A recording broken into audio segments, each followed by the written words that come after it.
Jackson Chang moved to the U.S. from Taiwan in the 1970s, settling in Houston, Texas not long after.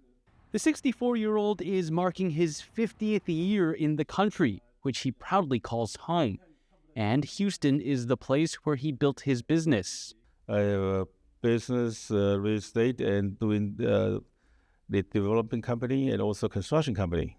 Like many Americans, Chang is getting ready to hit the voting booth to help choose America's next leader. Voters will be asked to pick a new president, Republican candidate Donald Trump or Democratic candidate Kamala Harris. At stake are several issues, including immigration, women's reproductive rights, and the economy. For Chang, a Republican, the choice is ideological. Republican to me is more of a capitalist. Democrat is more of a you spread the wealth around.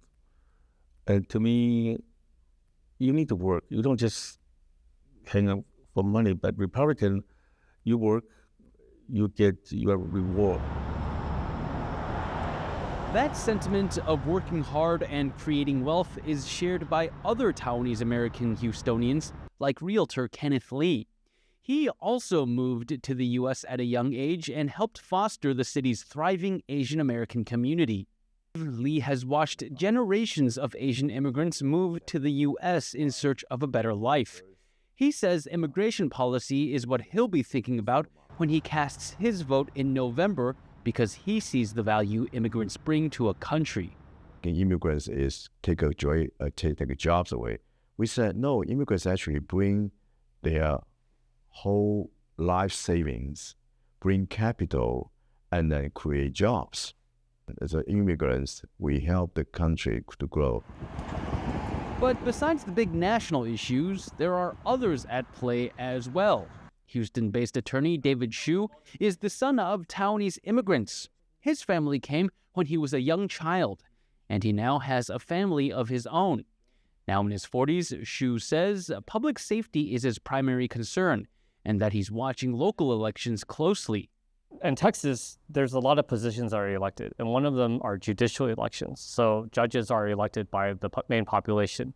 So it's very important to have judges that you want to elect judges that maybe put a priority on public safety. Shu, who votes Republican, is politically closer to first-generation Taiwanese Americans like Jackson Chang. Younger voters tend not to share their views, something Chang has observed even within his own family. My wife say, we're all Republican, but my kids are all Democrat. Over in the Texas state capital, Austin, young people from the local chapter of the group Taiwanese American Professionals get together at a local restaurant. Chapter president Hannah Huang offers a glimpse of what many younger Taiwanese are focused on for November. Some of the issues I care about are like what the immigration policies are for upcoming candidates, and then also issues about women's rights, issues around student loan debt. Some of the attendees are also invested in issues specific to Texas, one of the most conservative states in the U.S., which has banned abortion in almost all cases. I guess a big issue for me, especially in Texas, is regarding women's reproductive healthcare rights. It's been a huge, I feel like, hot button issue with a lot of people.